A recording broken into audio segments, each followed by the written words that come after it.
Good evening and welcome to tonight's meeting of the Major Applications Planning Committee. I'm Councillor Eddie Lowry, Committee Chairman. Can I do apologies for absence first, please? Apologies from Councillor Duncan with Councillor Dillon substituting. Can I have any declarations of interest in matters coming before tonight's meeting? Could you just put your mic on for me? I'd like to declare an interest in the Tommy Flynn's application. Item 7, Item 7, sorry. Hey, are you leaving us for that? I will be leaving the room, yes. Chairman, I'd like to declare an interest in the first item as it's in my ward, but I won't be leaving the meeting because I don't think it's necessary. Fine, that's absolutely fine. The minutes of the meeting 22nd of August were part of your bundle. Can I take those as agreed? Agreed. Okay. In terms of tonight's agenda, there have been some changes since it was published. Item 10, 1 to 3 Bakers Yard, Uxbridge, was withdrawn by the applicant earlier today, so that is not being discussed tonight. Item 9, St John's School, Potter Street, Northwood, was listed as a non-petition item, which was correct at the point where the agenda was published, but there is now a petition on this item. So that will be a petition item. So we have effectively four items, all of which have petitions. So, right, let me just do some housekeeping. Tonight's meeting is live on the Council's YouTube website. Could I therefore request that everybody who is speaking speaks clearly into their microphones, because otherwise I could do with the microphone down there turned off as well. Okay. Otherwise it's difficult for people to follow it if you don't. The cameras face this way, so all of us are currently visible. Those of you who are in the audience are not. At the point where any of you address this meeting, you will become visible on the presentation, and also your audio will be heard. We're not expecting a fire drill tonight, so if the fire alarm goes, we will be treating it as real.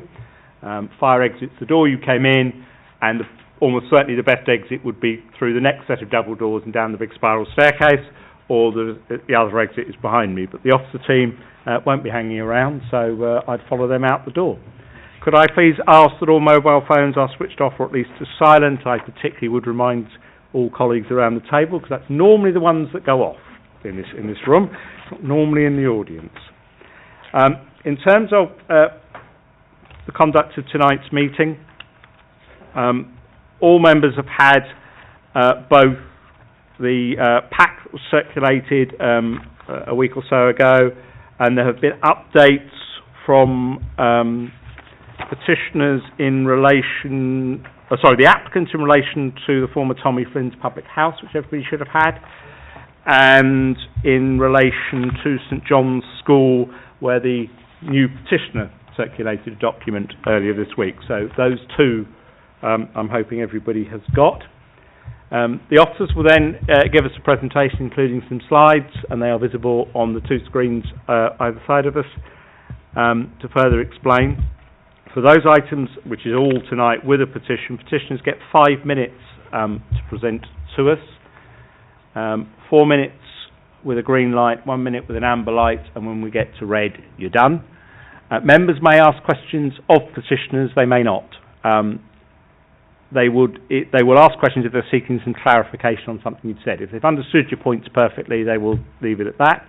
If you raise any new planning issues or legal issues that are not covered in the officer reports, I will deal with those with the relevant officers and the legal team at the end of the presentations, rather than take it out of your time.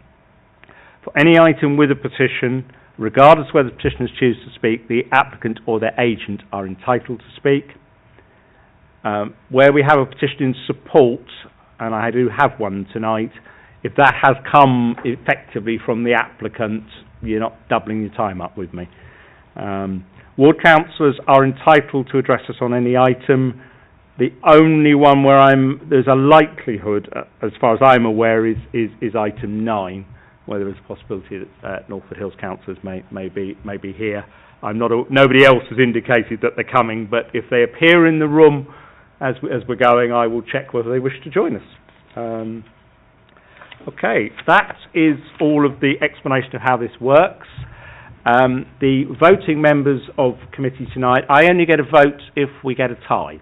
Other than that, I don't express a view on what's going on. The voting members of committee tonight, I'm going to start on my left tonight. I've got Councillor Oswald, Councillor Morse and Councillor Dillon. And working down the table this way, I've got Councillor Edwards, Councillor Yarrow, Councillor Chapman, Councillor Tackwell and Councillor Rudia. The officer team tonight, Alan Tilley is doing transport matters, Mandeep Malhotra, the strategic and major applications manager, is the presenting officer. James Roger, the head of planning, is here to offer us relevant advice. Anita Tedgy for Democratic Services is our clerk. Glenn Egan is our legal advisor. Kerry Monroe is also from legal, but is not providing advice tonight. She's here to see what goes on. She's always welcome. Right, that's all of my items to start. Hopefully all is clear. Can I please start with item 6, which is 579 to 583 Uxbridge Road. Thank you, Chairman. Good evening, members. Members should note there is an addendum to this item, which for the most part is housekeeping with regard to conditions. The application remains a recommendation for approval. I'll take you through the plans on this application, which seeks the demolition of 3 dwelling houses. So you can see the 3 houses on this plan on the southern side of Uxbridge Road, which are proposed to be demolished and replaced with 2 blocks which are going to provide 21 residential units with associated parking, landscaping and amenity space. So this is just the constraints plan. So Uxbridge Road runs along straight through the borough, but there are no other designations for this site. For context, the application site is an extension of a previous development known, or I might refer to it as the Pronto Estate. So that's the area outlined in blue. That was consented and built out. So we do have some photos of that built out scheme. The same owners have acquired the additional 3 houses and are technically proposing an extension of the existing development there. So this is a proposed site plan which provides you with some context about the other flatted developments which have already been built, and then the two blocks that are proposed are referred to as Block A along Uxbridge Road, and then the rear block, Block H, to the back. This is the proposed ground floor plan for Block A, which is the block that fronts Uxbridge Road. This is the first floor plan and the second floor plan. These are the elevations for Block A, which fronts onto Uxbridge Road. It's important to note that they are more traditional format buildings, because when you see the design of Block H, it's quite different. But the premise of the design for this block is that it fits into the other buildings along Uxbridge Road. These are the floor plans for Block H, which is to the rear of the site. So you'll note that there is an upper floor roof garden on this block, and all units are served by balconies and amenity space. This is the design of Block H, which is notably different to Block A, fronting onto Uxbridge Road, but it does reflect the design of the buildings next door. So I'll take you through this. This is a 45-degree line, just showing the impact of, or the potential impact on 577, of which we don't consider there to be any. So there are no breaches of the 45-degree line shown in red. These are the site photos for the existing development known as Pronto. So these 2 blocks on the right-hand side are the buildings that front onto, the rear elevation of the buildings that front onto Uxbridge Road. And then the buildings that you can see on the left of this picture are the buildings to the rear of the site, which have a more square design or flat roof design as opposed to the ridges that you see on the front. This is the existing parking area and the existing dwellings which are proposed to be demolished. The back gardens of those sites. So this is the existing site at Pronto, and this is the existing access point which is provided from this development into Rosedale Park, which will also be available for the new residents of the new development. It's just some more photos of the existing site. And then that's the front elevation on Uxbridge Road. think we're at the, yep, there we go. The redevelopment of the site is considered to be acceptable in principle. The layout, scale and design of the proposed development is acceptable in the context of the surrounding area. The proposal would not harm the amenity of neighbouring occupiers, and the level of amenity space and car parking being provided for future residents is acceptable. The application provides an off-site affordable housing contribution and is therefore recommended for approval subject to the Section 106 and the details set out in the committee report. Thank you.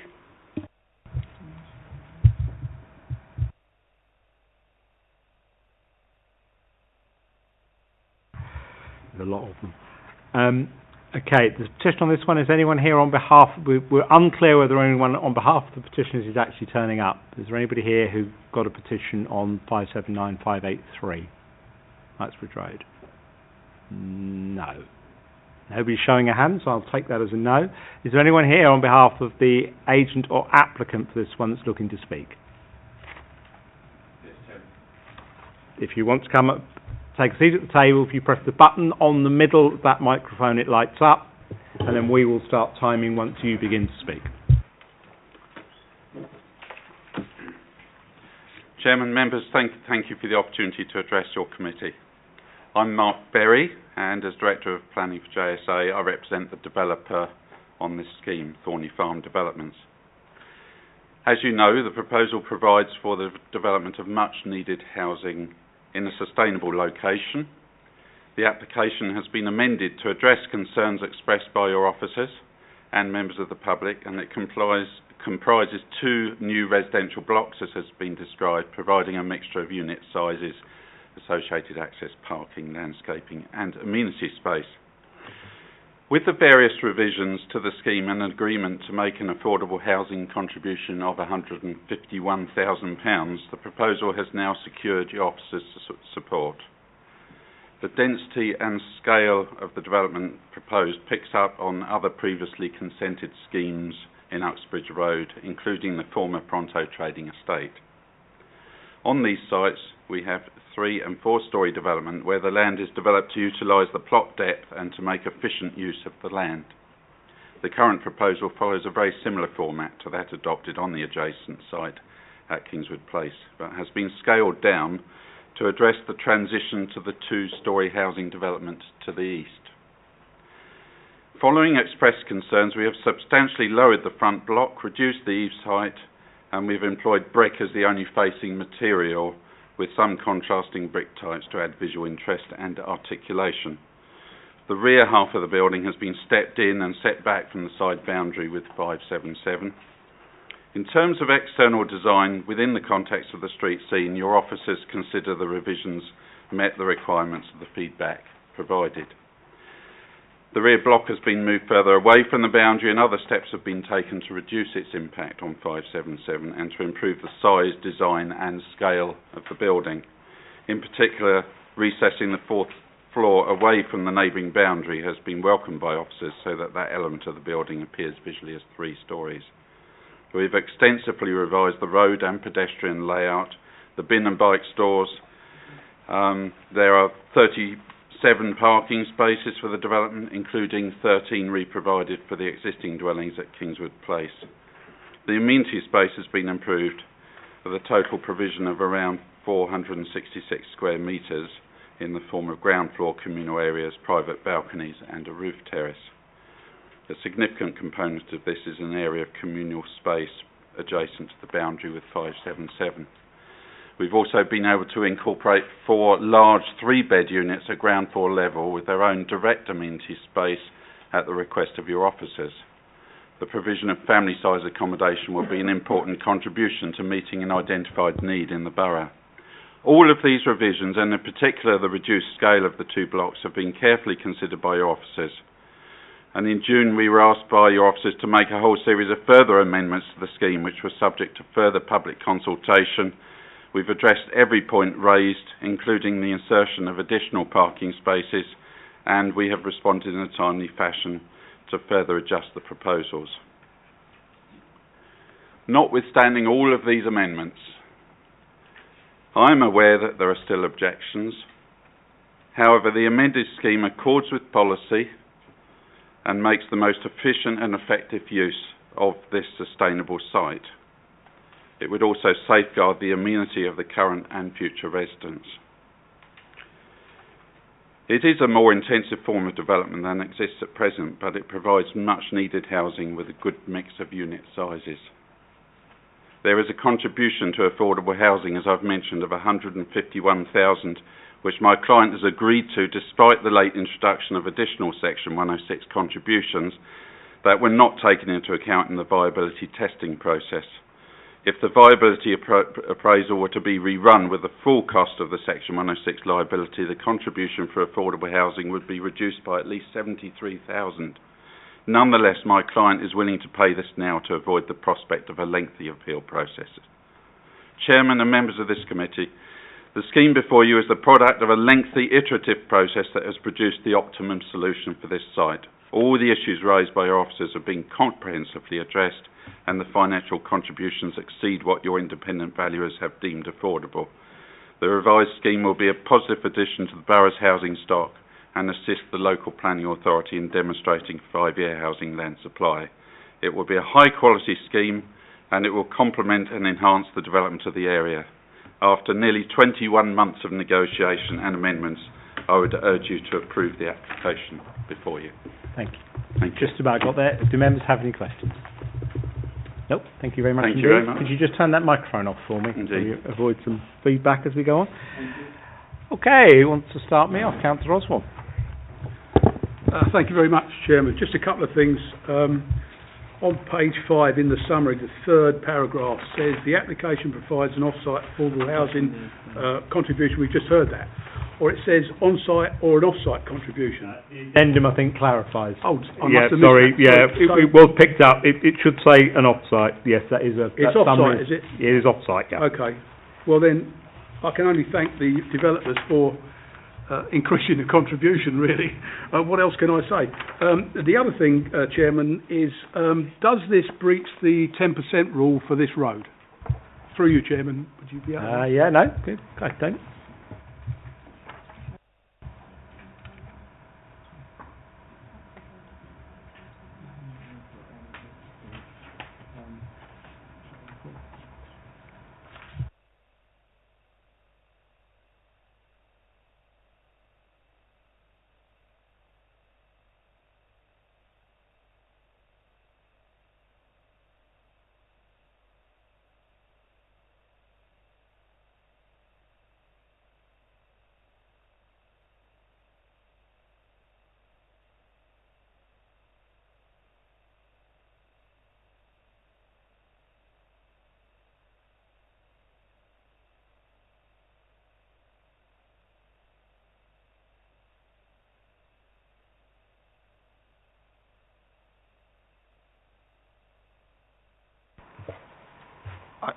I don't. We don't have precise figures. What I would say is, in terms of the 10% rule, based on recent appeal decisions, if it was only the 10% rule that was an issue, we wouldn't be able to refuse the application. So the interpretation we have to place on the 10% rule is that, in effect, it's indicative, if it's breached, of wider problems. The 10% rule is really there to protect street scenes from protect the character of street scenes from excessive flatted development proposals. One particular issue with this development is it ties in neatly with the adjoining development proposal, and in fact it was quite useful that the applicant explained that there'd been a lot of effort during the application process for the front block to actually create a transition between the existing front blocks of the adjoining flatted development and the family housing that were to the south.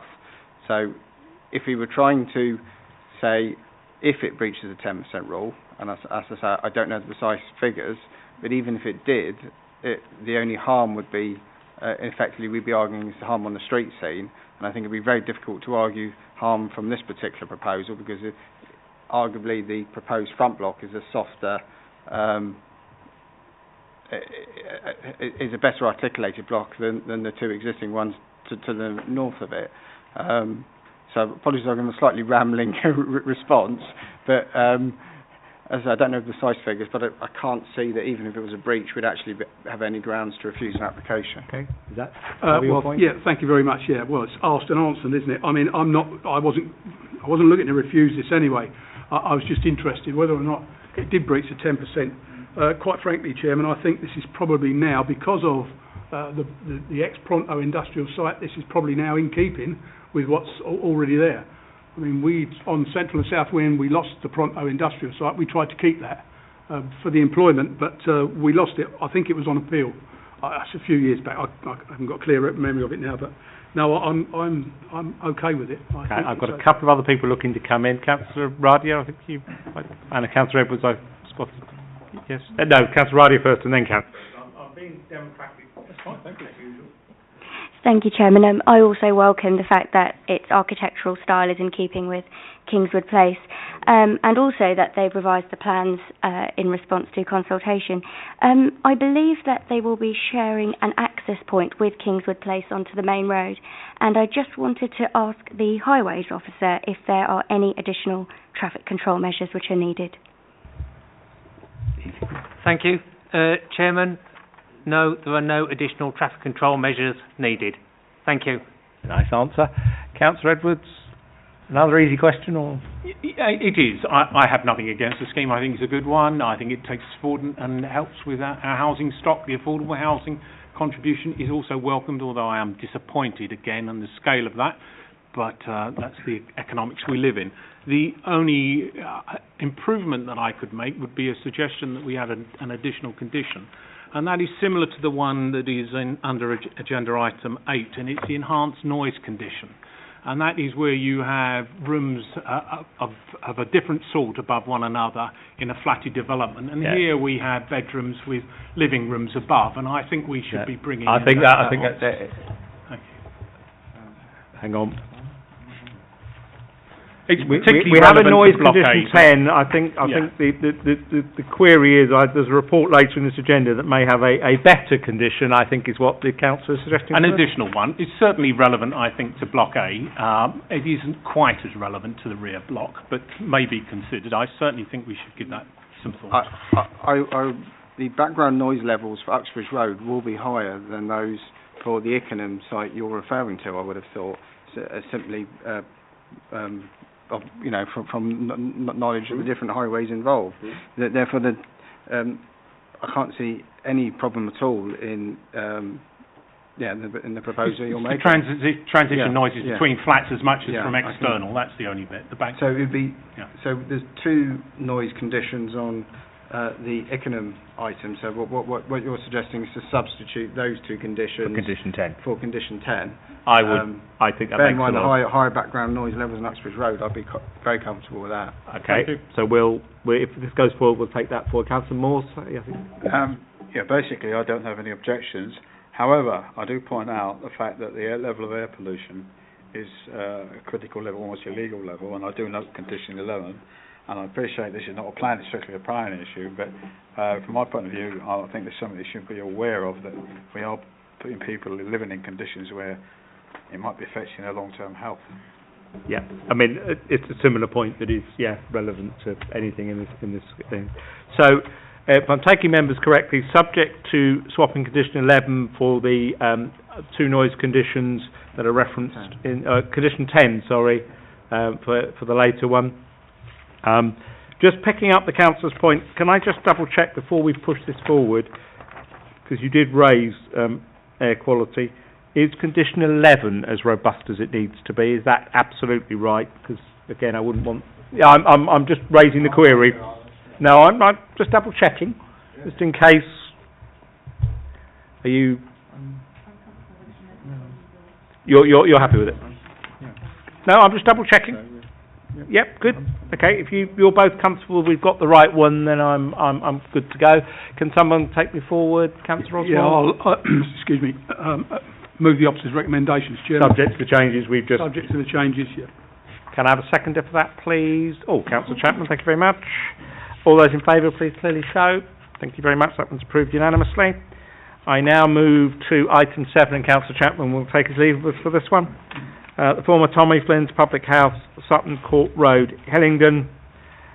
Just for clarity here, this is an application to vary an agreed consent. So the only items we will be looking at are the variations to the agreed consent. We're not redoing the debate on Tommy Flynn's public house. We are merely just looking at certain specifics the developer has requested to change. And it when you. Thank you, Chair. Members, please note there's an addendum on this item. A copy of a 2-page letter from the applicant's agent was circulated this week and is summarised in the addendum. I'll briefly take members through the plans, but for information, as Councillor Lavery just mentioned, planning permission was granted on this site to redevelop a former pub to provide 26 residential units. The development has been constructed and there are some photos showing that.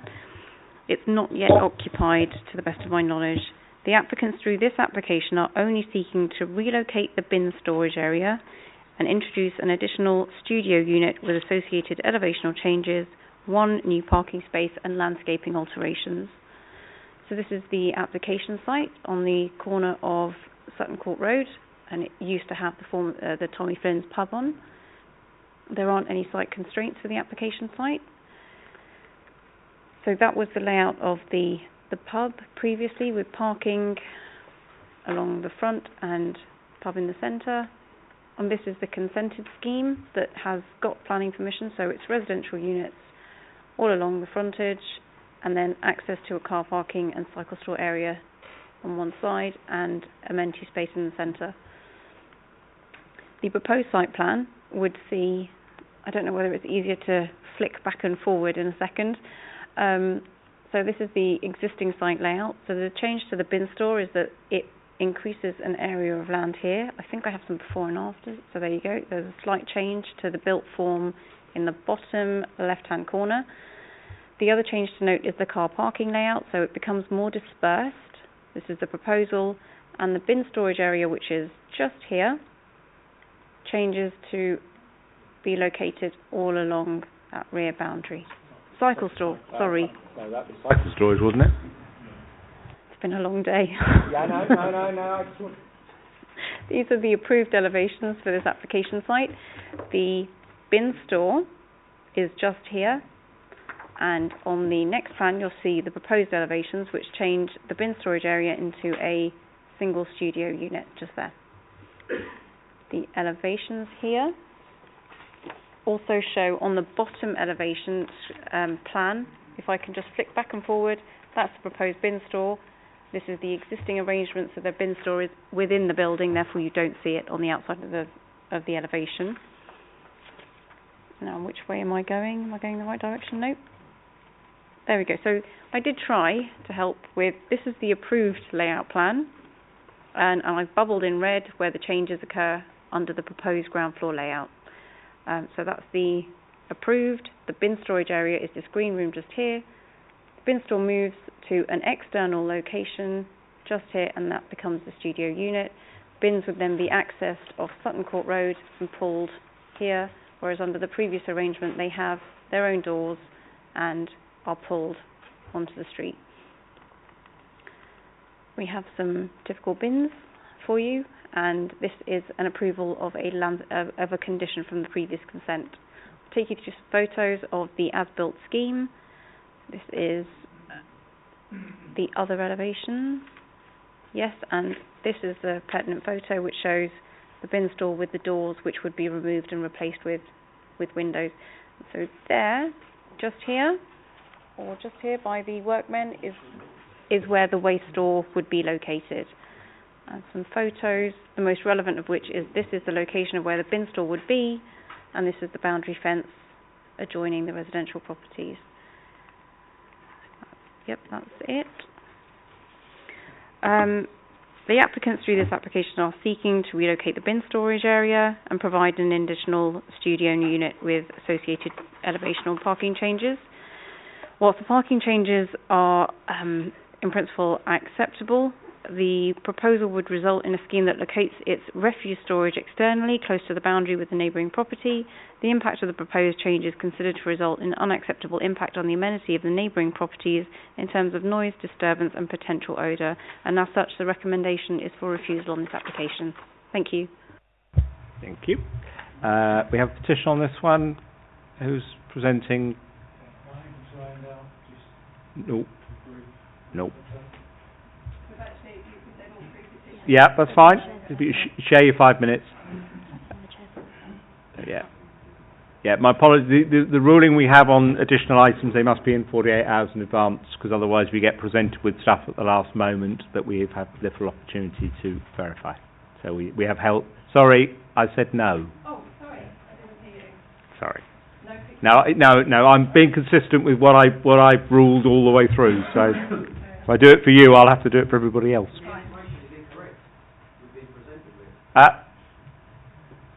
I don't run a debate from the floor either. The petitioners now have an opportunity to explain their concerns for this. Okay, from late 2018, residents at 78 Snowdon Avenue, we live at 76 Snowdon Avenue, but we're in the process of building a 2-bedroom bungalow. We will clearly be adversely affected by noise and odour should this proposal go ahead at number 78 and number 76. Noise in the form of car exhaust fumes in our garden and odour towards our kitchen that faces the bins. Moving on to number 76 Snowdon Avenue, our current dwelling, we have an existing kitchen air vent that actually faces the proposed bin area, which is less than 6 metres away at our address.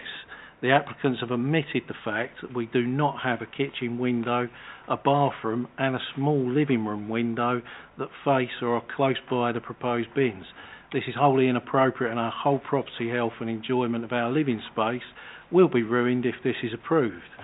Moving on to Oak Point, the actual premises at the moment that's been built and developed, we're disappointed the 30 metres limit for rubbish in transit for residents has been totally disregarded. This leads us on to the fact that the scheme represents a massive hurdle for disabled residents. Wheelchair users face carrying rubbish over 30 metres, then lift the Eurobin lid, placing their rubbish amongst 26 other residents. The small number of bins means overflowing is likely. Any disabled residents will place rubbish on the ground, which in turn is going to cause vermin, odours. Rubbish is going to get strewn across Oak Point, and like everywhere else in the borough, we do have a problem with foxes. We're disappointed the EPU assurance that was made that bins would be sealed within has not been maintained. Other residents are clearly going to be infected that are going to speak next to me, and the school children are passing this every day. Hello, yeah, my name's Colin Brown. I live at number 5 Silverway. I'm encouraged that the planning department has recommended that this application should be refused. The impact of the proposed change of location for the bin store would be horrific, and under no circumstances should it be approved. I also consider that the knock-on effects of the change would be equally horrific. The relocation of the cycle store, expansion of the car park and loss of the soft landscaping green boundary around the perimeter will bring unacceptable noise and disturbance directly to the boundary beneath my bedroom windows. It would endanger what remains of the trees on the site, in particular the protected oak, and would revert back to the cramped, overdeveloped layout that was initially rejected. I believe there are also serious implications associated with the Secure by Design accreditation. In addition, the constructed layout of the car park seems a mystery to me. It seems to differ to the approved plans shown in this application. At what point did it change to 27 spaces, and where was the public consultation? The current development is the result of a long planning battle that saw it reduced in size to protect the right and privacy and residential amenity of the neighbouring properties. With the bin store located internally, a green buffer inserted around the perimeter and protection for the trees on site. This developer seeks to destroy all these modifications and shows no concern for the effect this proposal would have if approved. No acoustic fence would resolve these issues. Good evening. I'm the third petitioner here, and I live on Sutton Court Road, number 62. So between us, all three of us are on 3 of these corners. We've been petitioning from 2014, 2016, and obviously we're back here today, and we're really disappointed that we have to actually put a petition up and actually turn up here again. It's very stressful for us. We were under the impression that in the last consultation and petitions, that the direct impact on all the neighbours was considered and settled there then, and we just feel it's very underhanded now and one of their tricks of the trade that they're pulling out, and really putting the rubbish on the boundary of our neighbour is unacceptable, and we really do query the size of the car park because we believe they've already gone to this size. It's already bigger. They've already built beyond the oak tree, so we're disputing that they've actually built more than was already previously agreed. So please support the refusal. Thank you. Do members have any questions? No. Thank you very much indeed. Thank you. Thank you. You just turn that microphone off for me. Thank you very much. Agent or the applicant, this one, please.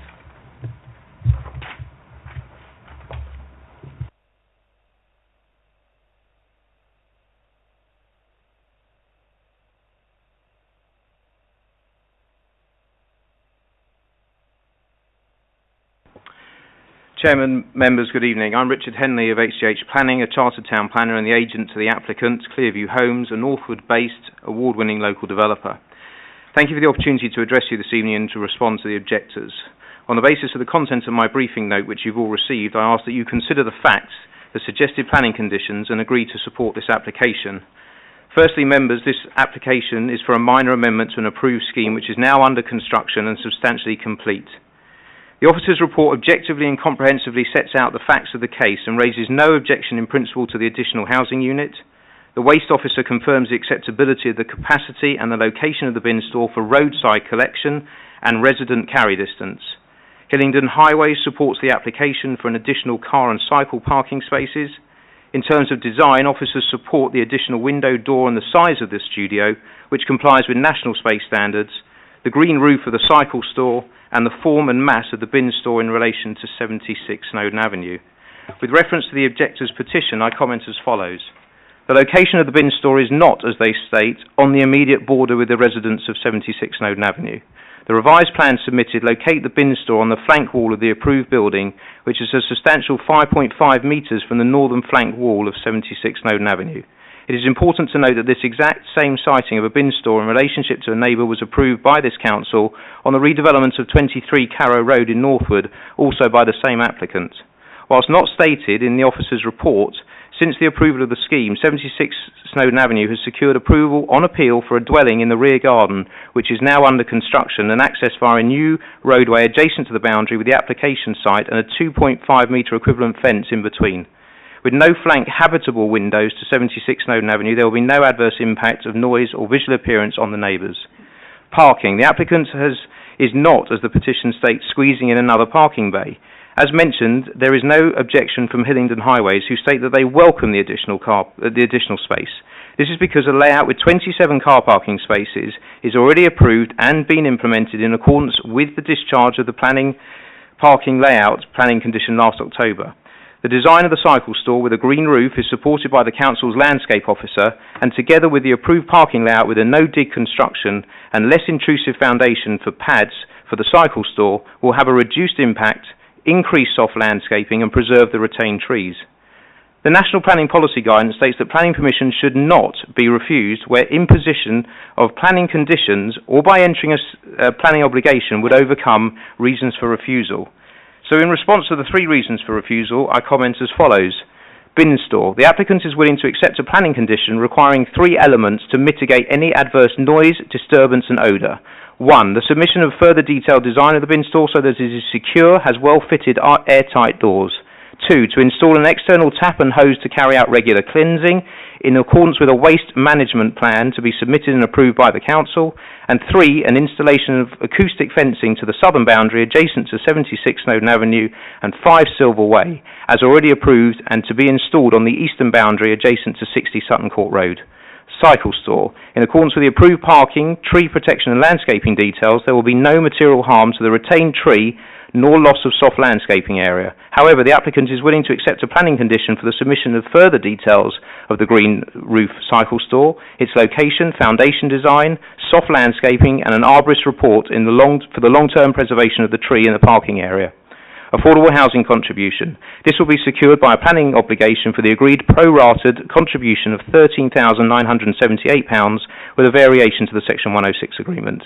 To conclude, based upon the facts of the case, the already approved parking and landscape details, the need for more housing, albeit modest in this case, on previously developed sites in urban areas, and the suggested planning conditions which wholly reasonably address the suggested reasons for refusal, this application should be approved contrary to the officers' and objectors' comments, in accordance with national planning guidance, and to avoid an unnecessary planning appeal. Thank you. Do members have any questions? No? There are no questions. There are no ward councillors present, so I'll open that one for debate. So we are dealing with, obviously, the 3 refusal reasons in the officer report. The third one, of course, you will all know, having done this for a long time, is largely technical. Because it's up for refusal, no planning obligation has been agreed, therefore it will collect that refusal reason anyway. So the 2 substantials are 1 and 2. Can I just ask for an officer comment? I'll double check. The applicant appears to be suggesting that the cycle store location, etc., has been approved under discharge of landscaping conditions, effectively suggesting that isn't a change, but it appears to be a change, so could somebody just clarify the current position for me? So we have on screen the discharge of condition plan, which has approved cycle, parking and landscaping. So I would disagree that it's the same layout as the proposal, because that would be the cycle store in accordance with the original consent. If I take you to that drawing, so the cycle store is there. Thank you. I'm just seeking clarification so we're all clear. Who's going to take me out? Councillor Edwards, please. Again, I'd just like to explore the refusal reason on the trees, and whether or not, ask for officers' comment on whether or not a condition that, as suggested, would overcome that particular refusal reason. Yeah, fair enough. Madam?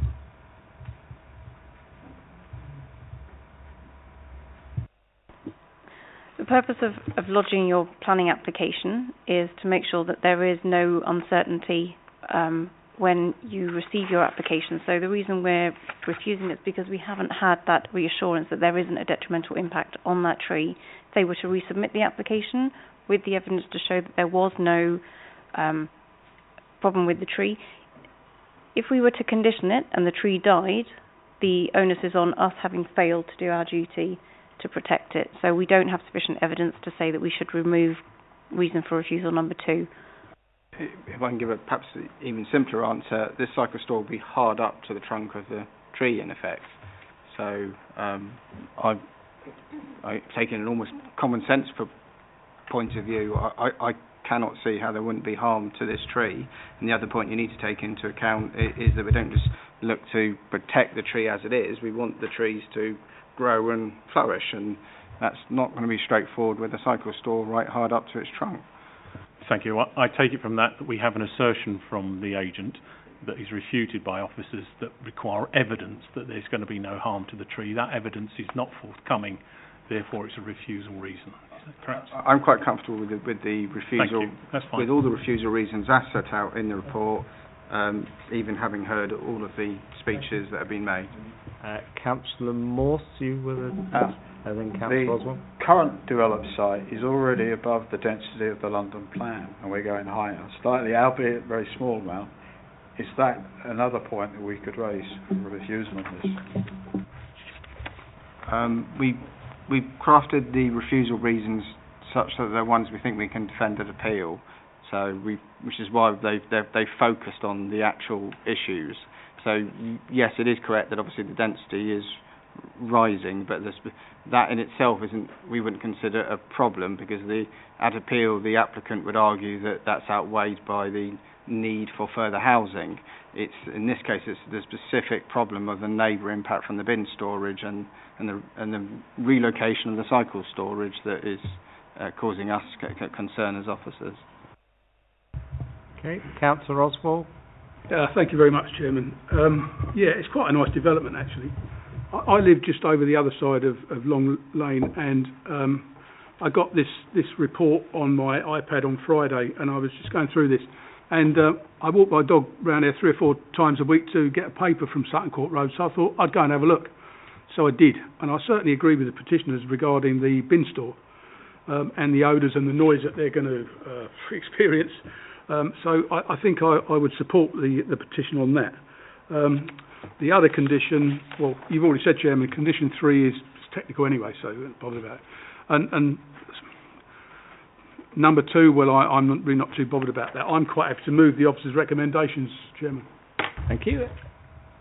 Councillor Howard, did you want to add something, or yep, go on. Before. Thank you, Chairman. I was going to add basically what Councillor Oswald has said, but I mean, I certainly picked up that as far as the agent's concerned, these are minor changes, but as far as the surrounding neighbours are concerned, they're absolute major changes, and I certainly couldn't vote to say that these changes should take place. So, I mean, I would like to, if Councillor Oswald is proposing, I would like to second that we use the officer's Before I just put that to the vote, can I just check what Councillor Edwards wants to add, and then I will... One tiny other bit. I do recollect the discussion initially when this came before us, and one of the concerns was the distance that residents would have to walk to use the bin store. We're now making it even further and taking them outside. So for me, I don't think the design as it is serves the needs of all residents of all abilities and ages. And I wonder the extent to which the first refusal reason might be strengthened to reflect that this isn't only amenity impact on the neighbours, it's also the amenity of the residents within the block itself. Good point. Mandip, James, who wants to take it? So, would it be accessibility issues in effect? Because one of the problems is quite a lot of accessibility technical issues are now in the building control regulations, and therefore we wouldn't necessarily be able to argue them. I think reasonable distance is one, and this is my understanding and recollection was that there was real debate about the original location, about it serving the whole block. We're now making it even further away from those that live at the furthest walking point and upstairs. And then you do have other issues with regards to whether or not this is going to be a usable bin store by a number of residents, or whether they'll find other means, because it is not accessible to them. And I don't mean from a disabilities point of view, I just mean the distance that they have to carry their rubbish. So is that, I suppose the key question is that sufficiently worse than what we signed off on before? I think. For me, yes. Yeah. It was. We said that was the absolute limit. Yeah. There was a discussion, and now we've moved it not only further but outdoors. Yeah. No, I'm with you.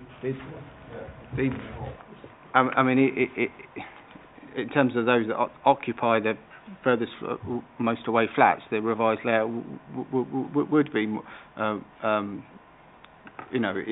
it's going to be less accessible for them. However, the thing that would concern me is that we're going to need to reference any refusal to planning policies, and that's where I'm slightly struggling whether this is an issue we could actually win an appeal on, even though I do agree that it's not a desirable outcome.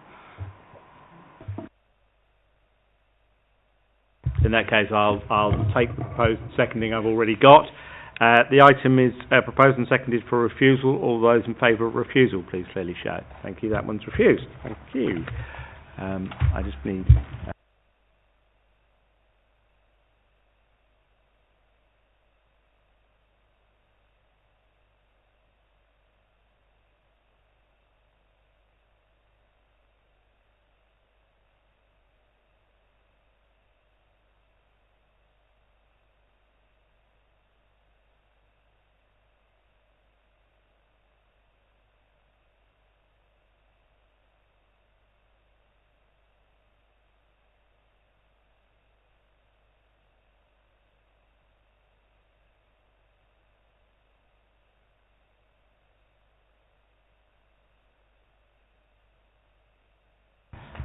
We have everybody back in the room, so we will proceed with 15 to 17 High Road, Ickenham, agenda item 8, page 57 of the reports. Mandip, when you're ready. Thank you, Chair. Members, again, please note there is an addendum on this item, which is primarily housekeeping. This application seeks planning permission for the erection of a 3-storey building comprising 12 residential units, 3 one-beds, 6 two-beds and 3 three-bed flats with associated parking, cycle parking and amenity space. Members won't be aware of this, but a similar development of 9 residential units on this site was approved in July 2017. So this scheme therefore seeks alterations to facilitate 12 residential units being a major development, which is why it's before you now. We have got plans that show the consented scheme, so the one that we are bound by that can be implemented against the changes that are proposed for this 12-unit scheme, just to try and make it clearer for councillors exactly what they need to consider, given the merits of a 9-unit scheme have already been granted planning permission. I'll take you through the plans. So this is the location plan and a constraints plan there for you. So it did comprise 15 and 17 High Road Nickham, which I believe have now been, the whole site has been demolished and cleared. So this is the proposed site plan. This is the proposed ground floor plan with 3 residential units. Vehicular access would be from this point leading to a car park to the rear. I'm not sure if you can see it on this plan. No, I don't think you can, but there's an identification on there in very vague lines of where the upper built form is. If I flick over to the proposed first floor plan, you can see that this is a built form over the car parking area at ground floor level. The second floor plan is on screen now, and then the proposed roof plan. These are the proposed front and rear elevations, and the flank elevations and proposed section, and here is the landscape plan for the application site.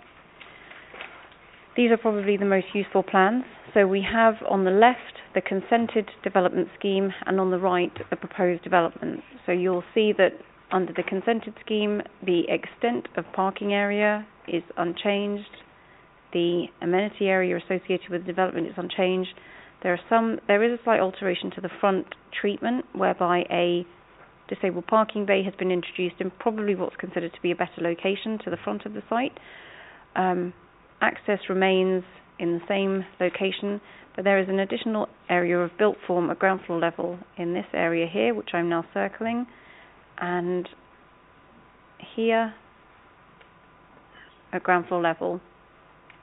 At first floor level, there are more changes insofar as this is actually the consented scheme, so some of that comes back ever so slightly, whereas part of the central section does project ever so slightly further. And then these are the proposed second floor plans, which are, as I said, very similar, but with just changes in those areas as per the first floor. Let me take you through some slides. So these are the front elevations. So the consented scheme is very similar to the proposed one at 3 stories in terms of height and its bulk and mass across the site. And then the elevation plans also are very similar in proportion. Take you through the application site plan. So the application site is on the right hand side. This is to the left of the application site. This is on the opposite side. This is to the right of the application site, so we have commercial units with some residential above.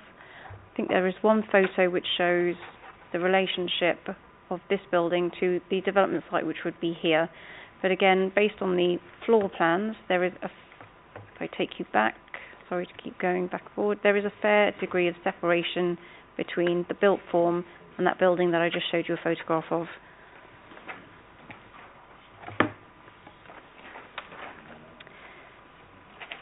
It is noted that there are significant objections to this application. Any perceived harm brought about by the demolition of the existing cottages has been weighed against the benefits of the scheme. As I mentioned, the development site has now been cleared and they do have consent to perform that under the consent that's been granted. The proposed development is not considered to affect the significance of the conservation area. The new housing would provide a good standard of accommodation, meeting the new national housing space standards. The amenity space provided is considered to be acceptable, and each of the units benefits from a reasonable level of outlook, privacy and light. Surrounding residential properties will not be adversely affected by the proposals. No highway objection is raised to the proposed development, and approval is recommended subject to a Section 106 agreement which secures an off-site affordable housing contribution and off-site highway improvement works. Thank you. Okay, I have a petition on this one. I would remind petitioners on this one that members will be specifically considering the changes in relation to the consented scheme, because the consented scheme is a major material planning consideration on this site, i.e. the developer can build that scheme. So it's the changes we will have to look at. So hopefully that helps. Mr. Stephen, Mrs. Jenny Whittaker.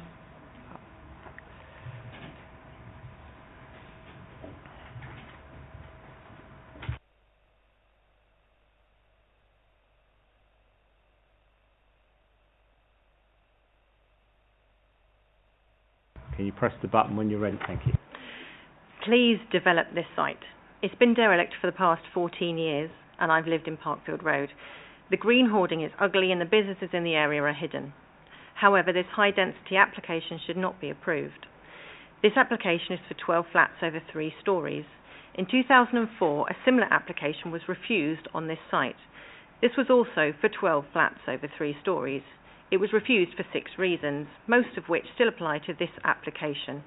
I'll refer to Hillingdon Council's planning refusal note from 2004. The application as the reasons that still apply in this case. It also refers to many policy infringements which still apply to this current plan. My first and biggest concern is the pedestrian footpath to the front. In the current state, the curb for the access road is positioned behind the hoarding. My daughter has scooted around this blind corner and off the curb and face planted into the roadway. I also know of one other child who's had a similar experience. This access road for these flats is right next to a similar service road to S&R Auto's garage. The proximity of these 2 egresses results in the pavement island alongside a very busy high road, which is used by rail commuters, school children of Breakspear, Glebe, Pentland School and Growing Tree Nursery. Also those pushing buggies and toddler groups and those attending birthday parties and events in the church hall, many of whom park in Parkfield Road and walk over this dangerous crossover.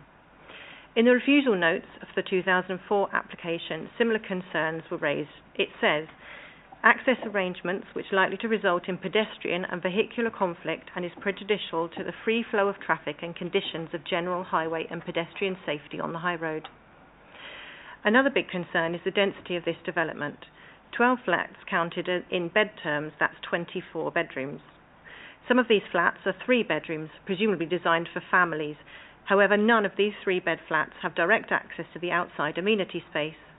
Also, the car parking spaces have no turning area, so you'd need to reverse out of the tight spaces towards the grass area, filling it with carbon monoxide fumes, made worse by the fact this is underneath the first floor protrusion. Today's application has the same number of bedrooms as the 2004 application, which the Planning Committee refused on the basis of the scheme fails to produce a layout that results in good environmental conditions, a consequence of the excessive density sought. The site layout impacts directly upon the ability to provide a reasonable size, quality amenity space for residents. I don't think this site has grown much in the last 14 years, do you? Parking. Where are the visitor parking spaces? Also, there are 12 parking spaces in this plan for 12 flats. In 2004, there were 13 parking spaces for 12 flats, to which the Planning Committee responded, the development fails to provide adequate on-site car parking and is therefore likely to result in overspill parking outside the site to the detriment of the free flow of traffic. The cottages. Why were the existing cottages on the site allowed to fall into disrepair when they were one of the reasons the 2004 application was refused? It said, demolition of existing 2 cottages on site will detrimentally harm the character and appearance of the conservation area, contrary to central government advice. Why was no attempt made to save and incorporate them? It goes on to insist there is no evidence to suggest that the redevelopment proposal of the site could not retain the existing cottages, restore and integrate them into a new development scheme. A planning application in 2005 was approved on this site with 2 two-storey developments either side of the cottages, creating 9 1- and 2-bedroom flats. This was a reasonable development for the site. Perhaps something along these lines could be considered, although perhaps without the crazy underground parking system. In June last year, a very similar development to this one, but for 9 flats over 3 stories and only 10 parking spaces, was approved by the committee. Why? This was the same issues, and I have highlighted already. So this went through a very, very limited consultation period. On discussion with the council on the phone, I discovered that only one household which received a letter of consultation in Parkfield Road, which was number 1, a rented house. Some houses in the Buntings, which backs onto the site and who do not need to pass this development to get to the village centre, also received letters. In 2004, I received a letter of consultation, but didn't receive one this time. The first I knew was that the bulldozer demolishing the 2 cottages. Finally, my 9-year-old daughter, who's recently brought home a letter from school, which says if I sign it, she's allowed to walk home from school on her own. In the winter, she'll need to walk the roadway, past the proposed development, negotiating the cars in and out of the site and the pedestrian island created by the access roads to these flats. Could I ask you Do you think it's to safe wind for up? me to sign it? Do you think it's safe for me to sign this letter? Members have any queries? No, thank you very much. We have, could you turn the microphone off for me? Oh, sorry, yeah. Otherwise we get feedback all over the place and it just really is difficult. We have petition in support, but are you the agent? I'm the agent and I will talk to the people who have written support. Right, thank you.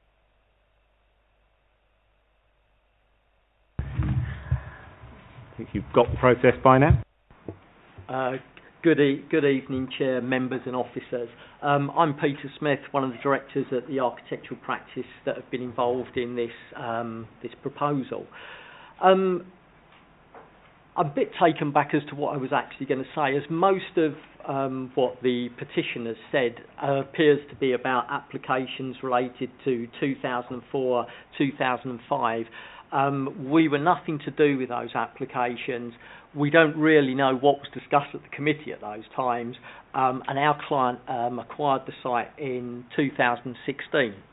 At the time they acquired the site, we had extensive discussions with the council about retention of the cottages. By this time, the cottages had been derelict for about 18 years, we were able to find out, and they were in a very, very bad state. We did a full historical report on the cottages and a full assessment from building surveyors as to whether or not they can be retained. As the lady pointed out, there was a aim to retain those cottages, and I think it was crazy underground parking was the term that she used. You couldn't actually retain them with the underground parking that was below them. Anyway, we went on to produce a scheme which had 9 units, which has been consented, with the access as shown. In fact, we're not changing the access at all. The previous garden centre also had access in the same point. So we received an approval for the 9-unit proposal. We did carry out consultation. I personally met 2 members of the Ickenham Residents Association at that time to discuss the proposal. We were going for slightly more flats and gradually trimmed it from, I believe it was 15 or 16 at the time, to 9. Having gained approval, we started on site, and unfortunately we were left with contractor problems which caused our client to have to review the proposals on the site. We've made another application including 3 additional units, and we've done all of that with absolute minimal changes to the profile of the building, and most of the alterations are internal. I think officers have pointed out, because we've had lots of discussion with them, with parking standards comply, amenity complies, all the flats comply with space standards. What we've put before you is a reasonable scheme, maximising and optimising the ability to provide housing on this site. Now, our client has not just gained by 3 extra units, because we've actually offered the council $115,000 in affordable housing contribution and a contribution of around $20,000 due to off-site sustainable measures which will come into the council. The sites that have come before you earlier this evening, if you actually prorata that, you'll see our client has been extremely generous with their affordable housing. It's much more generous than I think it was the first item on the agenda, which had 20 plus flats and 150. We have 12 flats and 115. So it's a reasonable offer which was run past the council's outside consultants who assessed the viability.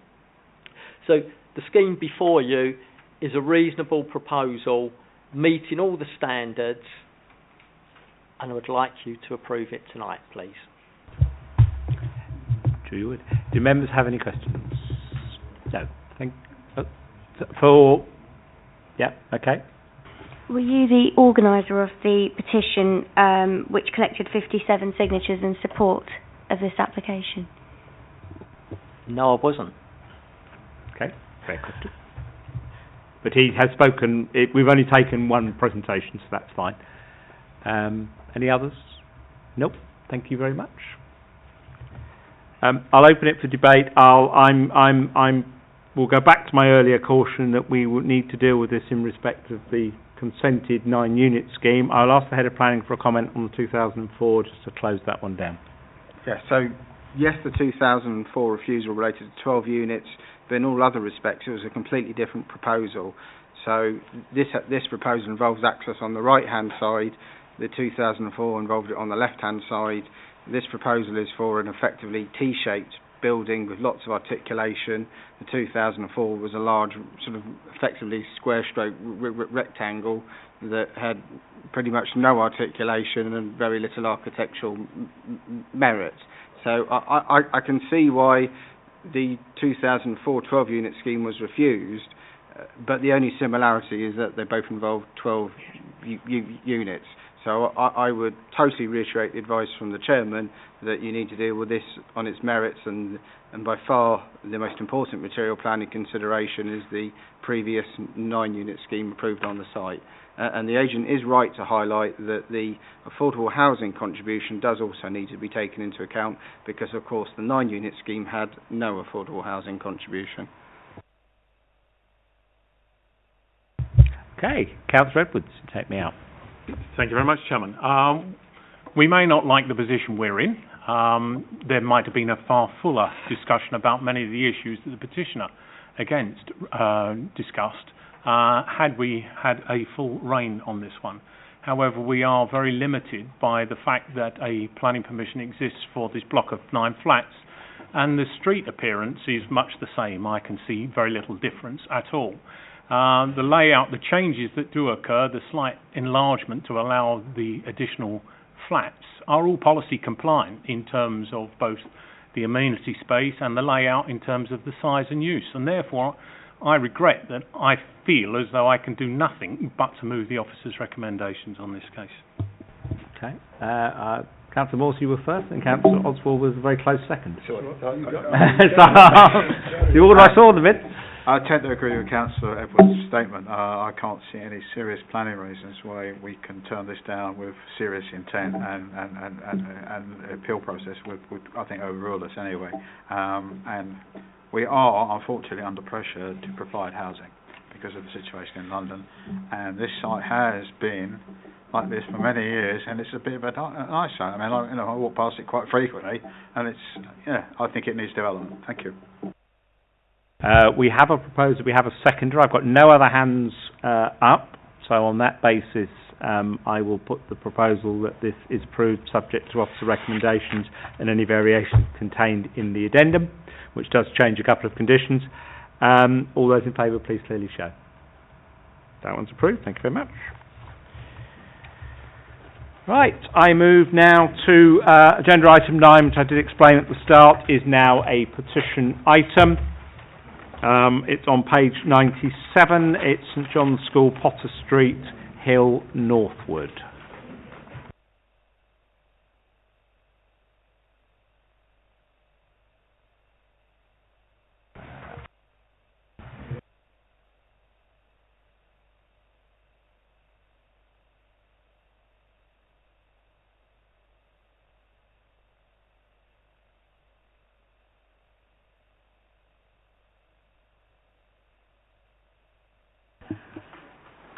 Thank you, Chair. Thank you, members. The application, agenda item number 9, is St John's School. It seeks full planning permission for the demolition and replacement of the existing sports hall at St John's School in Northwood. A new 3-court sports hall with changing room facilities for approximately 80 children is proposed, with storage space, administrative space, plant room and ancillary facilities. I'm going to take you through the site plan. So the application, I'd ask you to just ignore the location plan outlined in red. There's a clearer one which is a little bit more specific on the next plan, but the constraints plan does identify that the entire site or the entire school is within the green belt. This is a better site location plan, so you can see the existing sports facility just there, and the application site is extended onto an existing playing pitch. So that's a better plan at a closer distance. So this is the playing field to the north of the existing sports building, which is proposed to be demolished. This is the size of the re-provided sports facility.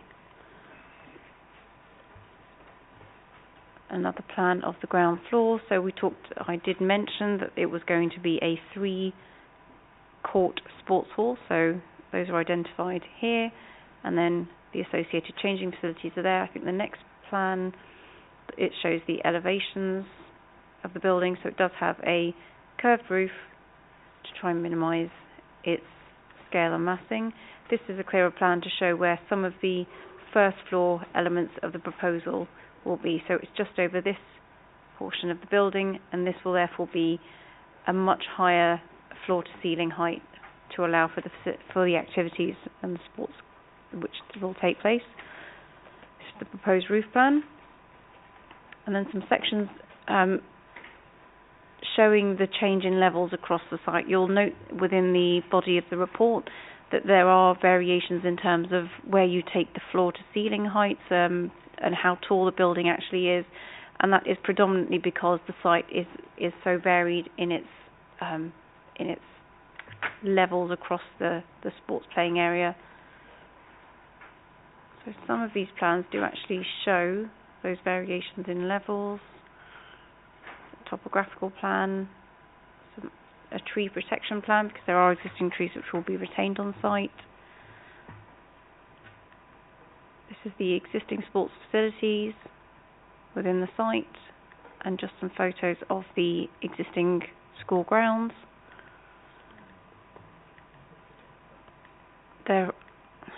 Sorry about the dark photographs, but there are some useful images which show the existing and proposed. So these are viewpoints 1, 2 and 3. I'm not sure if you can clearly see that the blue in the top right is viewpoint number 1. Viewpoint number 2 is in the bottom right hand side of this picture, and viewpoint 3 is the red. So viewpoint number 1 shows the existing sports facility and superimposed the proposed sports facility. So if I go back a step, that's taking a view from the closest residential properties on the north of the site. Viewpoint number 2 shows the view as existing and as proposed, and viewpoint number 3 existing and proposed. If you want me to go back to show where those viewpoints are taken from, happy to do so. The new sports facility would provide a 3-court sports hall, adequate changing facilities for up to 80 pupils, sanitary accommodation and associated accommodation including storage. Notably, the applicant has confirmed that no increase in the pupil or staff numbers is proposed above the existing cap which exists at the site of 350 students and 65 staff. The proposal fully complies with the aims of the current local plan, the London plan and the MPPF planning policies aimed at enhancing educational development and sports provision. Whilst it would result in some small loss of playing field, it is considered that the provision of alternative high-quality sporting facilities through the expansion of the existing sports hall will be of sufficient benefit to outweigh this loss. Notably, Sport England have raised no objections in this respect, and they are a statutory consultee. The development does, however, represent inappropriate development within the greenbelt, and it would inevitably have some impact on openness and visual amenity. The applicant has, however, demonstrated a case of very special circumstances, which is the NPPF, the National, Local and Regional Planning Policy requirement, to justify an exception to the current policy, such that it's not considered that refusal could be justified on these grounds. Furthermore, notwithstanding strong objections to the scheme from local residents, it's not considered that the proposal would have any significant detrimental impacts on the amenities of the occupiers of neighbouring residential properties, such that would warrant a reason for refusal. It should be noted that the scheme is referable to the GLA due to its size and location in the Greenbelt. Additional supporting information has been provided throughout the course of the application, which is considered to appropriately address matters which the GLA have raised. The applicant has sought to address the GLA's comments regarding Greenbelt impacts, and officer-level comments have been received from the GLA suggesting the scheme could be considered acceptable, subject to the final stage 2 referral. The proposal does comply with local plan, London plan and national planning policy guidance, and accordingly is recommended for approval. Thank you. Thank you. We have a petition on this one. Mahesh Shah and Mr. Raspin. I understand a double act again tonight. That's all right. That's a familiar theme on this one.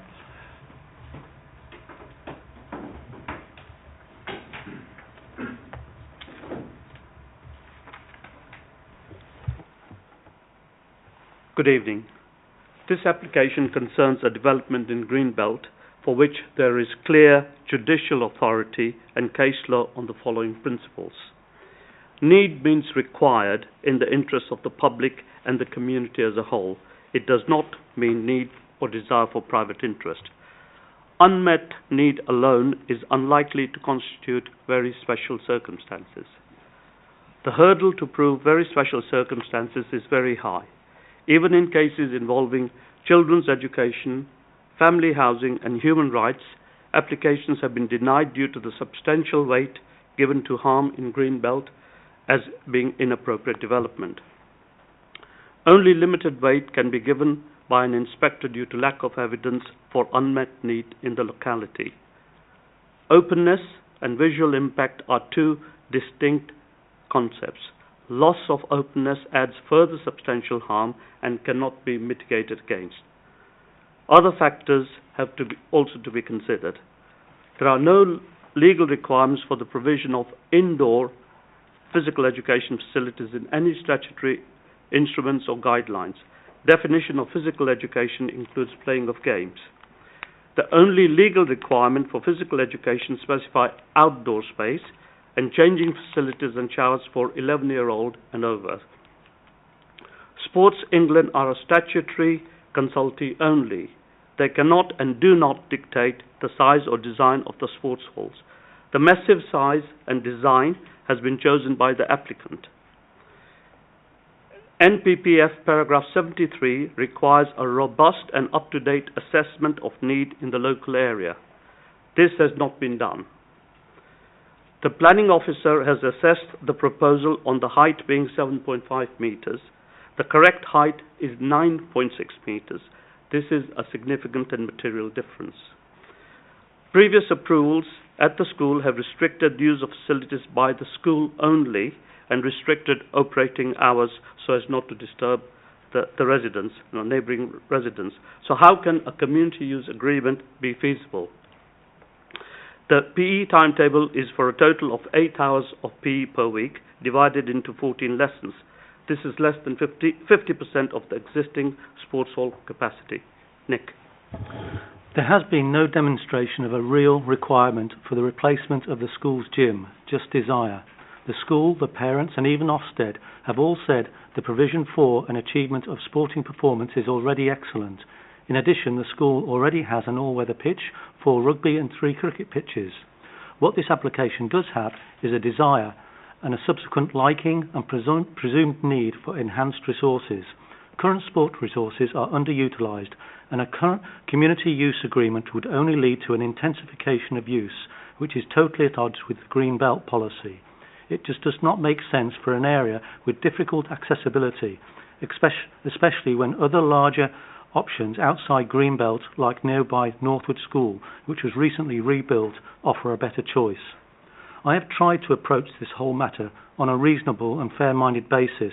As a result, the real question to be answered here with this gym proposal, given it is in a greenbelt area which undoubtedly needs protecting and preserving, whereupon factors should be weighted more strongly in favour of its preservation, is not are there any circumstances or even any special circumstances, but rather are there very special circumstances to justify it. An unbiased answer to that defining question is no, absolutely not in a greenbelt area. There isn't the requirement, the need is questionable, hence the case is fatally flawed, and an exception rationally should not be sought. Even the GLA have deemed it an inappropriate development and are recommending against the proposal given the extra 608 square metre encroachment of green belt, with only 109 square metre mitigation being offered. This mitigation does not compensate in any way whatsoever to the spatial or physical aspect of the 9.6 metre high proposed development. Besides, how can a compensatory reduction in hard-standing area of 109 square metres tip the scales against loss of openness of approximately 10,000 cubic metres? We all should and need to be guardians of the green belt. When it's gone, it's gone. Hence, this application needs to be rejected. Thank you. Do members have any questions? No, thank you very much. The agent on behalf of this one has undertones intended to speak.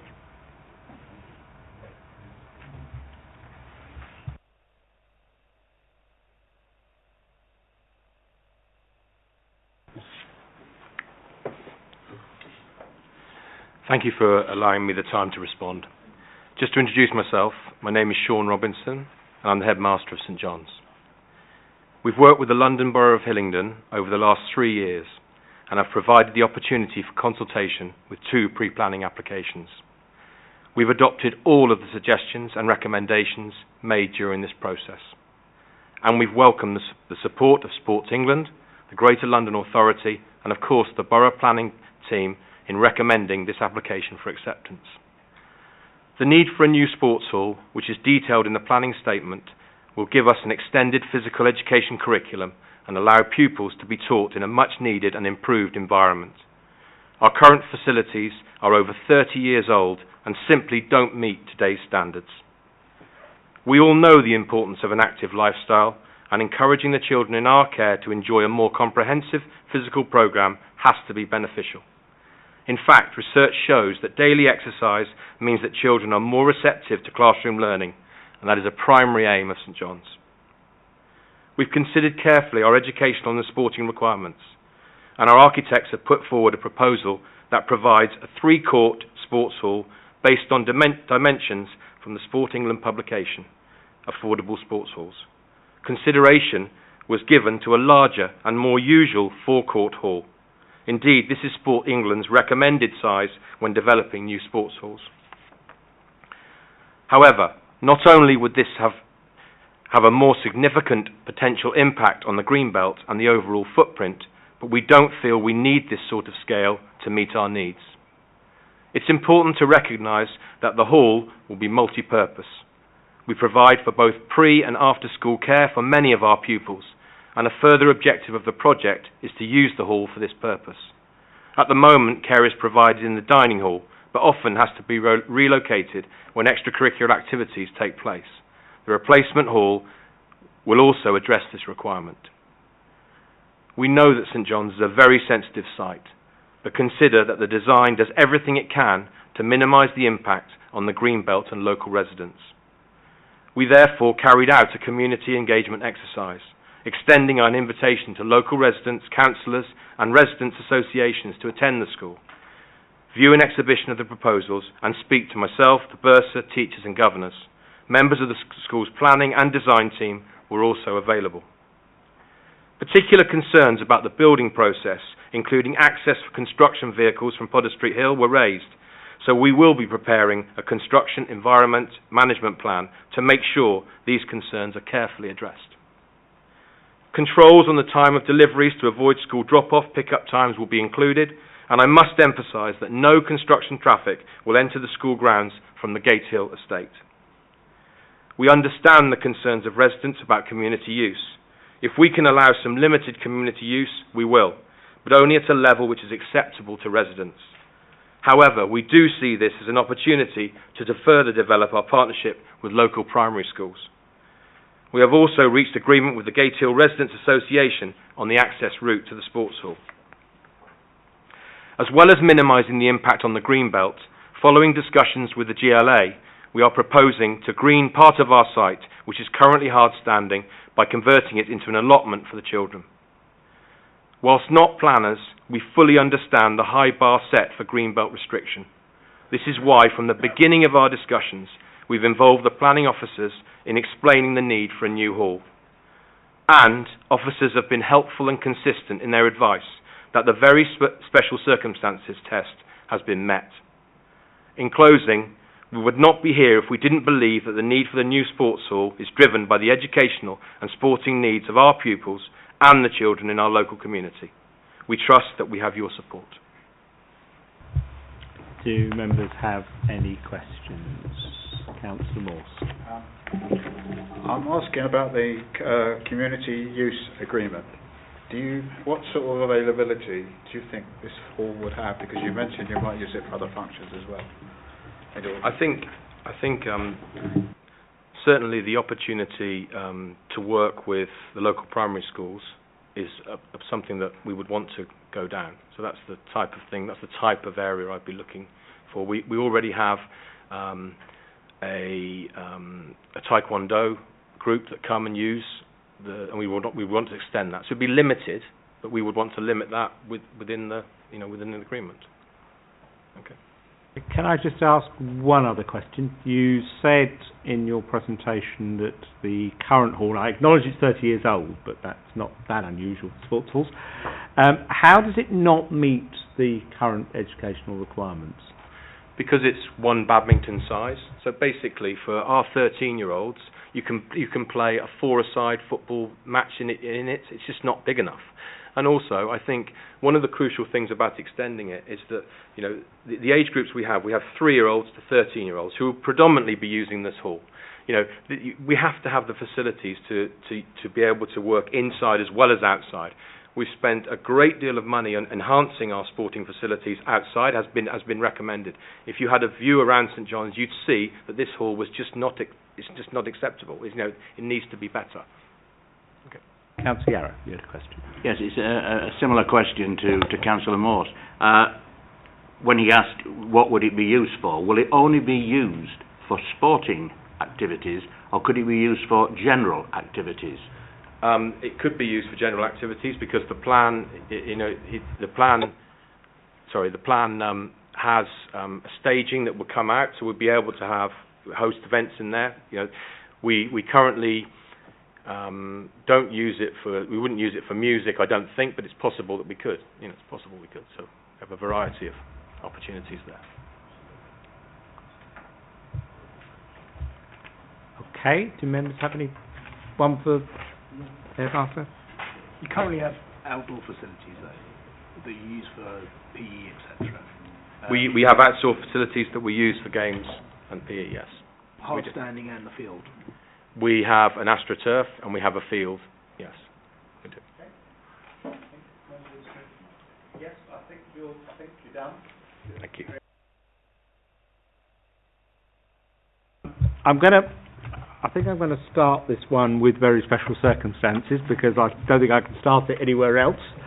Perhaps I could ask my legal colleagues just to help us with what needs to be demonstrated in relation to very special circumstances and this whole question around need, because I think need, if we can do those two bits, then members may be clear what they're trying to consider here.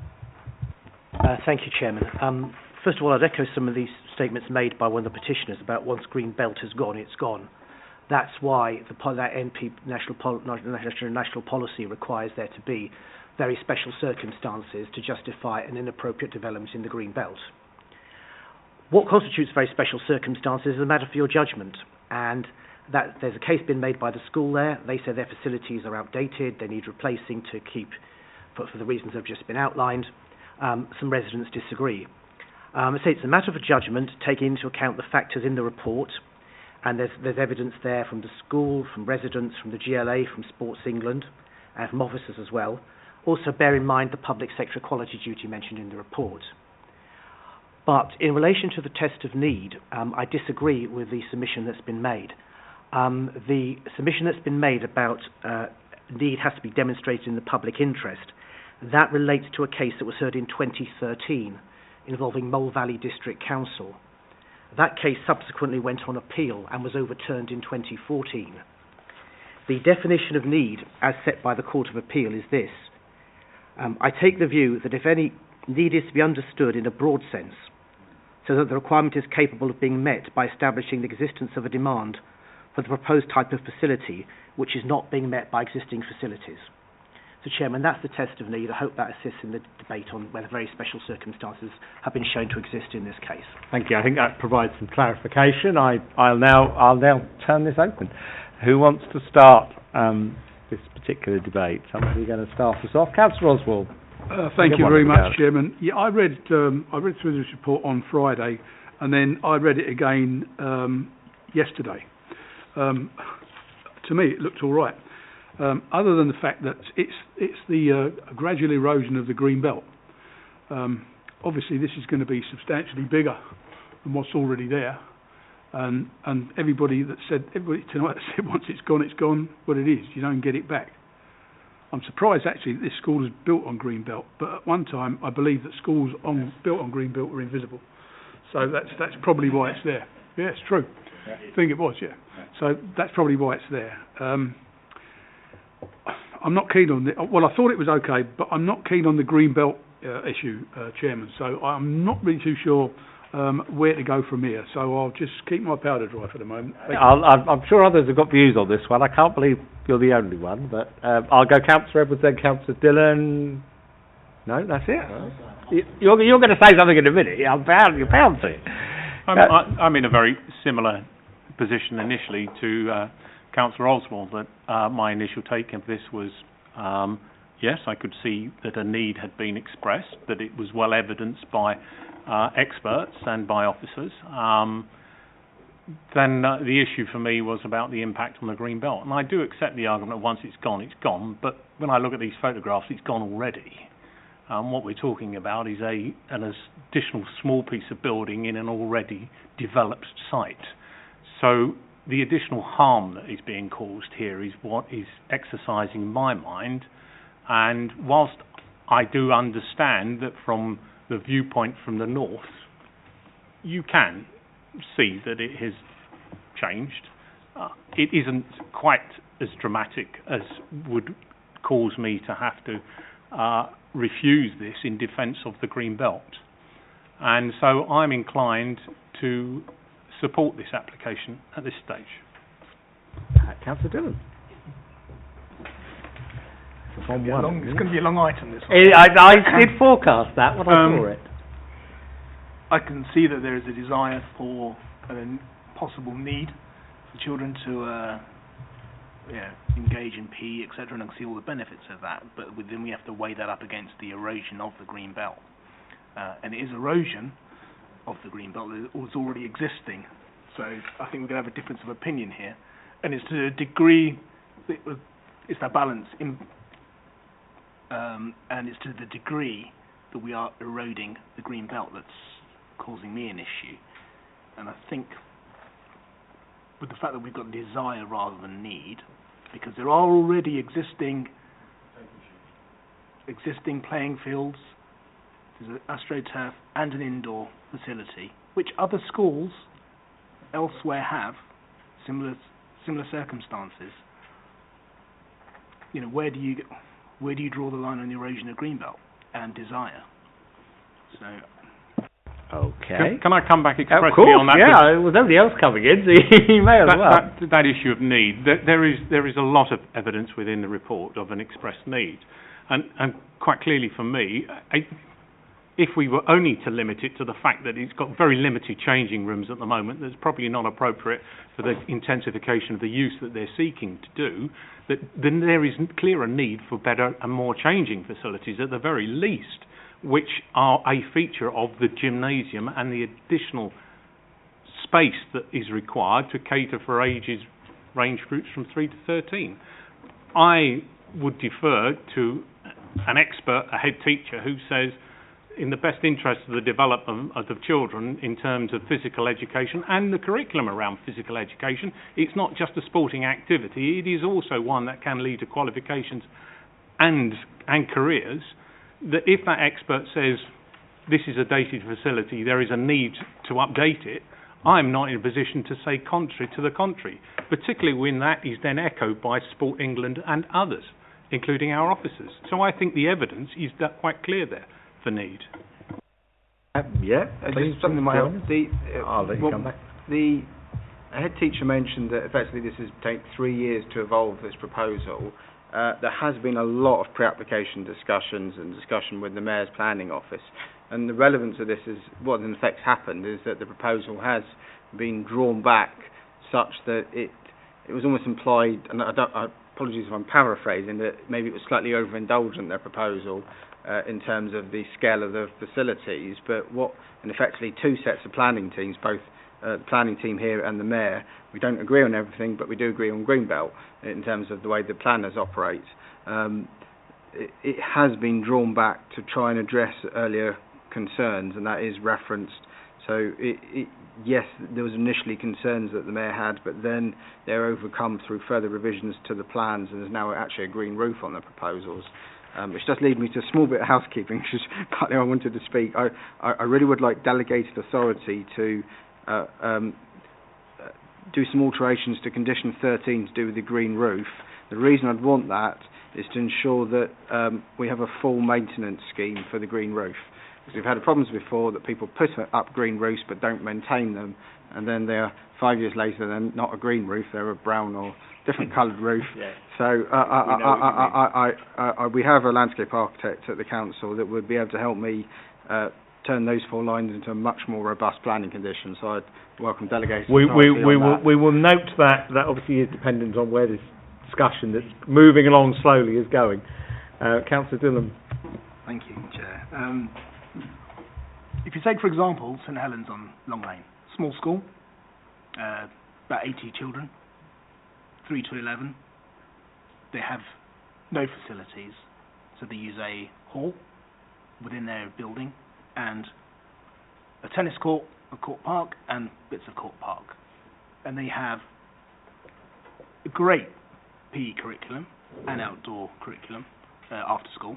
And okay, I understand here that you have a desire to increase it and a possible need to change the building, but it doesn't need to be to the extent that this is being extended when you already have substantial playing fields, a hard court area which could be increased maybe, and redevelopment of that site but smaller. So you're minimising the erosion of the green belt.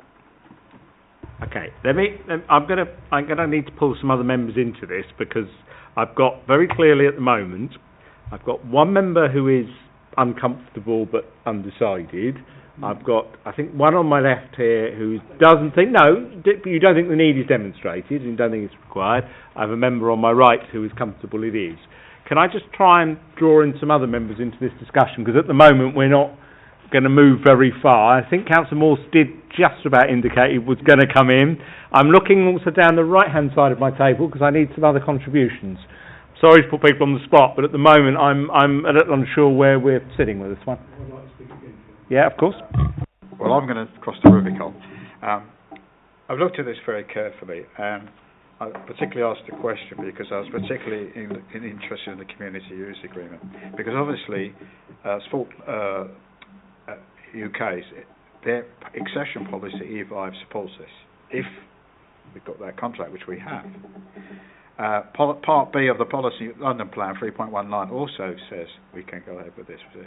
Now, my view is that this is not for the whole population. This is a need for children. I actually go along with the head. I was asking the question because I actually do take the view. He made a very good point that young children do need this exercise, and I actually think this facility is an enhancement of the situation. The fact that it's semi-public, there's other access to particularly to primary schools. I'm possibly going to take the view that, and I'm going to propose that we the motion that we support this motion. You're likely to go with it, right? Okay. And Councillor Yarrow, I tempted off the fence. That's good. Yeah, I did. Thank you very much, Chairman. Yeah, I mean, as Councillor Edwards has said, I mean, as far as the green belt's concerned, it's almost gone anyway. As I said earlier, I've gone through this report twice, and I actually thought that it was improvement. I thought it was quite good, not a bad scheme at all. It's just a green belt issue. Anyway, however, I think it would be difficult to refuse this because I think it's compliant, it's in policy, that's what it says in the report, that's why it's before us. So I think if Councillor Edwards moved the officer's recommendation... I'm only holding for a seconder at the minute. You'll take... All right. No blame. I'm quite happy to second it. Okay. Let me just, before I put it to a vote, just check if anybody else wants to... Councillor Yarrow, you wanted to come in. Everybody else looks like they're going to go silent, which is always... Yeah, well, you know me, I'm not going to keep totally silent. I think, you know, taking everything into consideration and actually putting my past endeavours on this council in an education role, I know that we have, in the past, built new schools and we have used part of Green Chain or indeed Green Belt in order to do it, because it is important that if we don't get education right to start with, we're on a loser right the way through life. So I would be in favour of saying the need has been demonstrated, they need it for education facilities and sport facilities, and I would be supportive of the motion. Okay, I think I've probably heard enough. I have a proposer and a seconder. Before we go to the vote, can I add a couple of suggestions? Of course. Little tweaks. Sport England on page 125 draw reference to their design guidance, and it's about making sure the hinges aren't sticking out. Now, could that be included as an informative? It does ask for that. I see no reason why not. No, I'm getting a nod from the head of planning. And condition 20, which is around the disability access, I'm not sure whether the wording is sufficiently clear in that condition at the moment to pick up all of the issues that the disability officer mentions in his report, which is about cubicles and toilets and other things. And it doesn't, the wording doesn't strike me. Okay, well, I think that's easy. Yeah, while we're doing conditions, I can't remember if the addendum took it out. The head of planning's already asked for the green roof. I think it's perfectly reasonable for the informative you've requested. I think also it's perfectly reasonable to ask the head of planning to review that condition to make sure he has. And there was also a third, there was condition 19 I had a query against, which was refuge, which I didn't think we needed. Has that come out in the addendum? Right, so that needs to come. It has come out. Good. Because the school clearly already has a refuge management policy. Otherwise it wouldn't be able to function as it currently is. So I don't see why it needs another one. So we're proposed and seconded, a couple of minor changes. All those in favour, please clearly show. There we go, it's an easy way to do it. That's 1, 2, 3, 4, 5, 6. Yes, and one against, or are you abstaining? Abstaining. Okay, it's approved then. Thank you very much indeed. Just before staff 20 to 8, thank you very much for your time.